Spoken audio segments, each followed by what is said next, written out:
ಅದ್ರಲ್ಲಿ ಒಂದೇನು ನಿಜ ಗೊತ್ತಾ, ಯಾರೋ ಗೆಲ್ಲೋದಕ್ಕೆ ಯಾರೋ ಜಗಳ ಆಡ್ತಾರೆ, ಯಾರೋ ಸಪೋರ್ಟ್ ಮಾಡ್ತಾರೆ. ಇದು ಟ್ರೂತ್ ಬಿಗ್ ಬಾಸಲ್ಲಿ. ಯಾರೋ ಗೆಲ್ಲೋದಕ್ಕೆ ಇದು ಮಾತ್ರ ನಿಜ ನೋಡ್ಕೊಳ್ಳಿ, ಯಾರೋ ಗೆಲ್ಲೋದಕ್ಕೆ ಯಾರೋ ಸಪೋರ್ಟ್ ಮಾಡಿ, ಯಾರೋ ಜಗಳ ಆಡಿ, ಯಾರೋ ಗೆದ್ಕೊಂಡು ಹೋಗೋದೇ ಬಿಗ್ ಬಾಸ್. ಇದು ತಲಾಂತರದಿಂದ ನಡ್ಕೊಂಡ್ಬಂದು. ಹೇ ಗೈಸ್, ಗುಡ್ ಮಾರ್ನಿಂಗ್ ಅಲ್ಲ good afternoon, welcome to my new vlog. ಇವಾಗ ಬೆಳಗ್ಗೆನೇ ಸ್ಟಾರ್ಟ್ ಮಾಡ್ದಲ್ಲೇ ಇವಾಗ ಸ್ಟಾರ್ಟ್ ಮಾಡ್ತಾಯಿದ್ದೀನಿ. ಸ್ವಲ್ಪ ಕೆಲಸ ಇತ್ತಲ್ವ, ಅದಕ್ಕೋಸ್ಕರ ಎಲ್ಲ ಸಂತೆ ಎಲ್ಲ ಮುಗಿಸ್ಕೊಂಡು ಬಂದು ತಿಂಡಿ ಮಾಡಿ ಎಲ್ಲ ಆಯಿತು. ಈಗ ಊಟದ ಟೈಮಿಗೆ ಕರೆಕ್ಟಾಗಿ ಬಂದಿದ್ದೀನಿ. ನಮ್ಮಮ್ಮ ಅಡುಗೆಗೆ ರೆಡಿ ಮಾಡ್ತವ್ರೆ, ಏನೇನೋ ಕಟ್ ಮಾಡಿ, ಅದಕ್ಕೋಸ್ಕರ ಇಲ್ಲೇ ಇದ್ದೆ. ಟೈಮ್ ನೋಡಿ 2:27. ಇವಾಗ ಬಂದಿದ್ದೀನಿ ಮನೆಗೆ. ಹೋಗ್ದೊಂದು ಬೆಳಿಗ್ಗೆ ಹೋಗಿ ತಿಂಡಿ ಮಾಡ್ಕೊಂಡು ಹೋದೋನು, ಇವಾಗ ಬಂದೆ. ಇವತ್ತು ಫುಲ್ ಬಿಸಿಲು, 2 ದಿನದಿಂದ ಚೆನ್ನಾಗಿ ಮಳೆ ಹೊಡಿತು. ಇವತ್ತೇನಿಲ್ಲ, ಇವತ್ತು ಫುಲ್ಲು ವೆದರ್ ಬಿಸಿಲಿದೆ. ಮತ್ತೆ ಏನಾರ ಸಂಜೆ ಮಿಸ್ ಆದರೆ ಮಳೆ ಬರೋ ಪ್ರೋಗ್ರಾಮ್ ಪಕ್ಕ ಇದೆ ಇವತ್ತು. ಇವಾಗ ಜಸ್ಟ್ ಊಟ ಮುಗಿಸ್ದೆ, ಇವಾಗ ಟೆಂಪಲ್ ಹತ್ರ ಹೋಗಬೇಕು. ಎಷ್ಟೊಂದು ದಿನ ಆದಮೇಲೆ ಹೋಗ್ತಾಯಿದ್ದೀನಿ. ಬೆಳಿಗ್ಗೆ ಡೈಲಿ ಹೋಗ್ತೀನಿ. ಇವಾಗ ಪ್ರಸಾದ ಇಸ್ಕೊಂಬರೋಕ್ಕೆ ಅಂತ ಹೋಗ್ತಾಯಿದ್ದೀನಿ. ಅದಕ್ಕೋಸ್ಕರ ಹೋಗ್ಬಿಟ್ಟು ಪ್ರಸಾದ ಇಸ್ಕೊಂಬರ್ತೀನಿ ಗೈಸ್. ವೆದರ್ ನೋಡಿ ಫುಲ್ಲು ಕ್ಲಿಯರ್ ಆಗೈತೆ. 3 ಡೇಸಿಂದ ಮಳೆ ಇತ್ತು, ಇವತ್ತು ಫುಲ್ ಬಿಸಿಲು ಬಂದಿರೋದ್ರಿಂದ ಎಲ್ಲ ವೆದರ್ ಸಖತ್ತಾಗೈತೆ. ಕ್ಲೌಡ್ಸ್ ಎಲ್ಲ ಇವತ್ತು ಕಾಣಿಸ್ತಾ ಇದೆ. ಈ ಒಂದು 3-4 ದಿನದ ಏನು ಕಾಣಿಸ್ತಿರ್ಲಿಲ್ಲ, ಎಲ್ಲ ಫುಲ್ ಖಾಲಿ ಇತ್ತು. ಇವತ್ತು ಪರವಾಗಿಲ್ಲ, ಬ್ಯಾಕ್ಗ್ರೌಂಡ್ ಸ್ವಲ್ಪ ನೋಡೋಂಗೆ ಐತೆ. ಮೇಲೆ ಆ ಕಡೆ ಈ ಕಡೆ ಎಲ್ಲ ಇವತ್ತು ನೆನ್ನೆ ಉತ್ಸವಕ್ಕೆ ಬಂದಿದ್ದು ಮೂರ್ತಿ ಇಲ್ಲೇ ಇದೆ ನೋಡಿ. ಇವಾಗ ಪ್ರಸಾದ ತಿನ್ನೋಕ್ಕೆ ಅಂತ ಟೆಂಪಲ್ಗೆ ಬಂದೆ. ನಮ್ಮ ಸೊಕಾರು ಫುಲ್ ರೆಡಿ ಆಗಿಬಿಟ್ರು ಇವತ್ತು. ಹೆಂಗೆ ಕೂತವ್ರೆ ಒಳಗಡೆ. ಇವಾಗ ಹೋಗ್ಬಿಟ್ಟು ಪ್ರಸಾದ ತಿನ್ನೋದು. ನೆನ್ನೆ ಬಂದಿದ್ದು ಉತ್ಸವ ಮೂರ್ತಿ ಇಲ್ಲೇ ಐತೆ ನೋಡಿ. ಇವಾಗ ಜಸ್ಟ್ ಮನೆಗೆ ಬಂದೆ, ಪ್ರಸಾದ ಎಲ್ಲ ತಿನ್ಕೊಂಡು ಸ್ವಲ್ಪ ಹೊತ್ತು ಆಗಲೇ ಊಟನೂ ಮಾಡಿದೆ. ಇಲ್ಲಾಂದರೆ ಊಟ ಮಾಡ್ತಿರ್ಲಿಲ್ಲ, ಹಂಗೆ ಹೋಗಿವೆ. ಊಟನೂ ಮಾಡಿಬಿಟ್ಟಿದ್ದೆ ನಾನು. ಕತ್ಲೇನು ಕಾಣಿಸ್ತಾ ಇಲ್ಲ, ಊಟನೂ ಮಾಡಿಬಿಟ್ಟಿದ್ನಲ್ಲ, ಅದಕ್ಕೋಸ್ಕರನೇ. ಇವಾಗ ಹೋಗ್ತೀನಿ ಮತ್ತೆ ಅಂಗಡಿ ಹತ್ರ. ಈಗ ರಿಟರ್ನು ಓದ್ಕೋಬೇಕಲ್ವ ಇವಾಗ್ಲೂ. ಸ್ವೀಟ್ ಡಬ್ಬ ಖಾಲಿ ಆದಮೇಲೆ ಸ್ವೀಟ್ ಡಬ್ಬಕ್ಕೆ ಬೆಲೆ ಇಲ್ಲ. ಇಲ್ಲೇ ಎಸ್ಬಿಟ್ಟು ಅವ್ರು ಸ್ವೀಟ್ ಮುಗ್ದು ಟೈಮ್ ಪಾಸ್ ಮಾಡೋಣ ಅಂದರೆ ಯಾರೂ ಇಲ್ಲ. ಚಿಲ್ಡ್ರನ್ಸ್ ಇವತ್ತು ಇಲ್ಲಾಂದರೆ ಟೈಮ್ ಪಾಸ್ ಮಾಡಿವೆ ಸ್ವಲ್ಪ ಹೊತ್ತು. ಯಾರೂ ಇಲ್ಲವೇ ಇಲ್ಲ ಇವತ್ತು. ಸಿಗ್ತಾರೆ ಆಮೇಲೆ ಯಾರಾದರೂ. ವೆದರ್ ಚೇಂಜ್ ಆಗ್ತಾನೆ ಇದೆ, ಹಂಗಂಗೇನೆ ಡಿಫ್ರೆಂಟಾಗಿ ಇದೆ. ಇವಾಗ ಜಸ್ಟ್ ಎದ್ದೆ. ಮಮ್ಮಿ ಫುಲ್ ಎಲ್ಲ ಕಸ ಎಲ್ಲ ಗುಡಿಸಿ, ನಾನು ತರಕ್ಕೆ ಹೋಗ್ಬೇಕಿತ್ತಲ್ಲ, ಹತ್ತು ಎದ್ದೆ. ಮಮ್ಮಿ ಕಸ ಗುಡಿಸಿ ಫುಲ್ಲು ನೆಲ ಎಲ್ಲ ಒರೆಸ್ತವ್ರೆ. ಇವತ್ತು ಸ್ಯಾಟರ್ಡೇ ಅಲ್ವಾ, ಅದಕ್ಕೋಸ್ಕರ. ಇದು ನಾಮ ಹಚ್ಚಿರೋದು ಹೋಗೇ ಇಲ್ಲ, ಫುಲ್ ಡಾರ್ಕಾಗಿ ಕೂತ್ಕೊಂಡ್ಬಿಟ್ಟೈತೆ. ಅಲ್ಲೇ ಟೈಮ್ ಆಗೋಗ್ಬಿಟ್ಟೈತೆ. 6 o'clock ಆಗಿದೆ. ಈಗ ಹೋಗ್ಬಿಟ್ಟು ಏನೋ ಹೇಳ್ತಾವ್ರೆ. ನಾವು ಇವಾಗ ಹೋಗ್ಬಿಟ್ಟು ಹಾಲು ತೊಗೊಂಬರೋಣ. ಏನೋ 2 ದಿವಸದಿಂದ ಮಳೆ ಇರಲಿಲ್ಲ, ಮತ್ತೆ ಸ್ಟಾರ್ಟ್ ಆಗೋ ಪ್ರೋಗ್ರಾಮ್ ಇದೆ. ಯಾಕೆ ಬೇಕು ನೀನು ಅದು, ಅದಕ್ಕೆ ಹೋಗ್ಬಿಟ್ಟು ತೊಗೊಂಬಂದ್ಬಿಡ್ತೀನಿ ಜಲ್ದಿ. ಗಾಯ್ಸ್, ಇವಾಗ ಅಂಗಡಿ ಕ್ಲೋಸ್ ಮಾಡ್ಕೊಂಡು ಹೋಗ್ತಾಯಿದ್ದೀನಿ. ಮನೆ ಹತ್ರ ಬಂದೆ, ಮನೆ ರೋಡ್ಗೆ.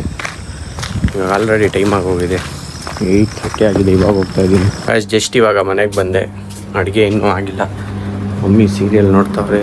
ನಾವು ನೋಡೋಣ ಏನಾದರೂ ರೆಡಿ ಇದೆಯಾ ಅಂತ ತಿನ್ನೋಕ್ಕೆ. ಎಮರ್ಜೆನ್ಸಿ ಏನೂ ಇಲ್ಲ ತಿನ್ನೋಕ್ಕೆ. ಇಲ್ಲಿಂದ ವಾಪಸ್ ಹೋಗಬೇಕು, ಮತ್ತು ನಮ್ಮದು ರಿಟರ್ನು ಏನೂ ಇಲ್ಲ. ಇವಾಗ ಬಿಸಿ ಮಾಡಬೇಕು, ಏನಾದರೂ ಇದ್ದರೆ ತಿಂದ್ಬಿಟ್ಟು ಮಲ್ಕೋಬೇಕು, ರೆಸ್ಟ್ ಮಾಡಬೇಕು. ಮತ್ತೆ ನಾಳೆ ಓದಬೇಕಲ್ವಾ ಗೈಸ್. ಇವಾಗ ಊಟ ಮಾಡೋಕ್ಕೆ ಹೋಗ್ಬೇಕಕ್ಕೆ ಮುಂಚೆ ಪಾಟಿ ಇಟ್ಬಿಡೋಣ ಅಂತ ಬಂದಿದ್ದು ಈಚೆ. ಅದು ದೀಪ ಉರಿತಾ ಇರಲಿ, ದೀಪ ಆಮೇಲೆ ಉರಿಯುತ್ತೆ ನಿಧಾನಕ್ಕೆ. ಇವಾಗ ಫಸ್ಟು ಗೇಟ್ ಹಾಕ್ಬಿಟ್ಟು ಕ್ಲೋಸ್ ಮಾಡಬೇಕು ಗೈಸ್. ಇವಾಗ ಬಿಗ್ ಬಾಸ್ ಬರ್ತಾಯಿದ್ದೆ, ಬಿಗ್ ಬಾಸ್ ನೋಡ್ತಾ ಇದ್ದೆ ಹಂಗೆ. ಇವಾಗ ಊಟ ಅಮ್ಮ ಚಪಾತಿ ಹಾಕ್ತವ್ರು, ಅದನ್ನ ತಿನ್ಬೇಕು. ಹಂಗೆ ಬಿಗ್ ಬಾಸ್ ಬರ್ತಿದ್ದಲ್ಲ ಅಂತ ನೋಡ್ತಿದ್ದೆ. ಇವತ್ತು ಫುಲ್ಲು ಕ್ಲಾಸಸ್ ಇದೆ ಬಿಗ್ ಬಾಸಲ್ಲಿ.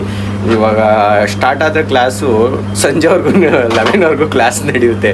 ಅದಕ್ಕೋಸ್ಕರ ಕ್ಲಾಸಸ್ ನೋಡ್ತಾ ಇದ್ದೆ. ತುಂಬ ಇಂಟ್ರೆಸ್ಟಾಗಿರುತ್ತೆ ಕ್ಲಾಸಸ್ ಅಂತ ಗೈಸ್. ಇವಾಗ ಜಸ್ಟ್ ಊಟ ಆಯಿತು, ಸ್ವಲ್ಪ ಹೊತ್ತು ಈಚೆ ತಿರ್ಗೋಣ ಅಂತ ಹೋಗ್ತಾ ಇದ್ದೀನಿ. ಮಮ್ಮಿ ಯಾಕೋ ಡೋರ್ ಹಾಕ್ಬಿಡ್ತಾವ್ರೆ, ನೋಡೋಣ. ದೀಪಾವಳಿ ಅಲ್ವಾ, ಅದಕ್ಕೆ ಈಚೆ ಕಡೆ ದೀಪ ಹಚ್ತಾರೆ. ಎಲ್ಲರ ಮನೆಯಲ್ಲೂ ಆಲ್ಮೋಸ್ಟ್ ಹಚ್ತಾರೆ ಇವಾಗಿಂದ. Door lock. ಹೋಗೊಂದು ನಿಮಿಷ. ಫುಲ್ ಏರಿಯಾ ಇವತ್ತು ಕೂಲ್ ಡೌನ್ ಆಗಿದೆ.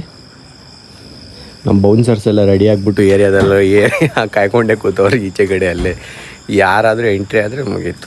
ವಿತೌಟ್ ಪಾಸ್, ವಿತೌಟ್ ಏನು ಇಲ್ಲದಲ್ಲೇ ಎಂಟ್ರಿ ಇಲ್ಲ. ವಿತ್ VIP ಟಿಕೆಟ್ಸ್ ಆದರೆ, ನಮ್ಮದೆಲ್ಲ VIP ಟಿಕೆಟ್ಸ್, ಅವಾಗ ಮಾತ್ರ ನಮ್ಮ ಬೌನ್ಸರ್ಸ್ ಒಳಗಡೆ ಬಿಡ್ತಾರೆ. ಇಲ್ಲಾಂದರೆ ನೋಡಿ ಹೆಂಗೆ ರೆಡಿ ಇದ್ದಾರೆ. ಸುಮ್ಮನೆ ಎಲ್ಲ ಬಿಡೋಲ್ಲ ಹಂಗೆಲ್ಲ. ವಿತೌಟ್ ಪರ್ಮಿಷನ್ ಇಲ್ದಲ್ಲೇ ಎಲ್ಲ ಅವ್ರು ಹಂಗೆಲ್ಲ ಎಂಟ್ರಿ ಇಲ್ಲ ಇಲ್ಲಿಗೆ. ವಿತ್ ಪರ್ಮಿಷನ್ ಮಾತ್ರ ಅವ್ರು ಇಲ್ಲಿ, ಬೇರೆಯವರೆಲ್ಲ ಎಂಟ್ರಿ ಆಗೋದು ಇಲ್ಲಿಗೆ. ನಮಗೆ ಬಾಸ್ ನೋಡ್ತಿದ್ದೆ. ಇವಾಗ ಬಂದೆ ರೆಸ್ಟ್ ಮಾಡೋಣ ಅಂತ. ಆದರೂ ಮತ್ತೆ ಹೋಗ್ಬಿಟ್ಟು ನೋಡ್ತೀನಿ ಸ್ವಲ್ಪ ಹೊತ್ತು. ಏನೋ ಇಂಟ್ರೆಸ್ಟಿಂಗ್ ಆಗಿ ಫೈಟಿಂಗ್ಸ್ ಎಲ್ಲ ಆಗ್ತಾಯಿದೆ. ಫೈಟಿಂಗ್ಸ್ ನೋಡ್ತಾ ಇದ್ದರೆ ಯಾಕೋ ಡೀಪಾಗಿ ಫುಲ್ಲು ವಾರ್ ಮಟ್ಟಿಗೆ ಫೈಟಿಂಗ್ ಮಾಡ್ತಾಯಿದ್ದಾರೆ ಎಲ್ಲ ಒಳಗಡೆ ಸೇರಿಕೊಂಡು. ಏನೋ ಒಂಥರ ಬಿಗ್ ಬಾಸ್ ಅದು ಏನು ಅನ್ನೋದೇ ಗೊತ್ತಿಲ್ಲ. ನೋಡಬಾರ್ದು ಹೋಯ್ತೀನಿ ಕೂತಿರ್ತೀನಿ, ನೋಡಬೇಕು ಅನ್ಸ್ತದೆ. ಈ ಜಗಳ ಆಡೋದೇನೆ ಒಂಥರ ಡಿಫ್ರೆಂಟು.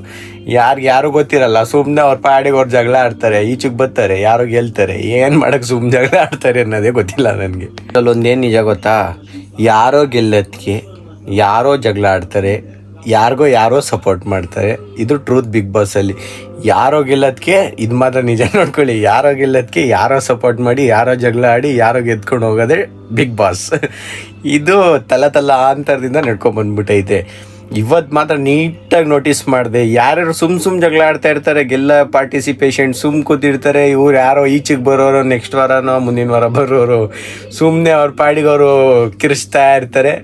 ಏನಿದೆಲ್ಲ ಗೆಲ್ಲೋರು ಆರಾಮ್ಸೆ ನೀಟಾಗಿ ಕೂತಿರ್ತಾರೆ. ಹೆಂಗೂ ಗೊತ್ತು ನಾವೇನು ಗೆಲ್ತೀವಿ ಅಂತ. ಅದಕ್ಕೆ ಹೇಳೋದು ಮೈಂಡ್ ಗೇಮ್ ಅಂತ. ಗೈಸ್, ವಿಡಿಯೋ ಇಷ್ಟ ಆಗಿದ್ರೆ ಲೈಕ್ ಮಾಡಿ, ಚಾನಲ್ಗೆ ಹೊಸಬ್ರಾಗಿದ್ದರೆ ಸಬ್ಸ್ಕ್ರೈಬ್ ಮಾಡಿ. Thank you so much for watching. Bye. Continue ಮಾಡಬೇಕಲ್ಲ, ಅದಕ್ಕೋಸ್ಕರ ಬಂದೆ ಇಲ್ಲಿಗೆ ನೋಡಿ.